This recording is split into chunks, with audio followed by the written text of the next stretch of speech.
The Montgomery bus boycott and its impact. Rosa Parks was the secretary of the local NAACP and was arrested and fined in 1955 for refusing to give up her seat to a white passenger on a bus. Her arrest led to the NAACP and the WPC to organize the Montgomery bus boycott in protest of segregation on buses. Around 20,000 people were involved on the first day of the boycott, and Martin Luther King spoke to 7,000 people at a rally, making it clear that the protest was non-violent. Some churches bought cars to help boycotters travel to work, and many black taxi companies subsidized prices for boycotters. The black community faced harassment and violence for the boycott, and in January 1956, King's home was firebombed. The Montgomery White Council was formed in opposition, gaining almost 12,000 members by March 1956.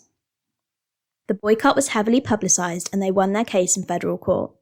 In November 1956, the Supreme Court upheld the federal court's decision and ruled that segregation on buses was unconstitutional. Martin Luther King was a key figure in this civil rights movement. He worked as a pastor in Montgomery and founded the Southern Christian Leadership Conference in January 1957.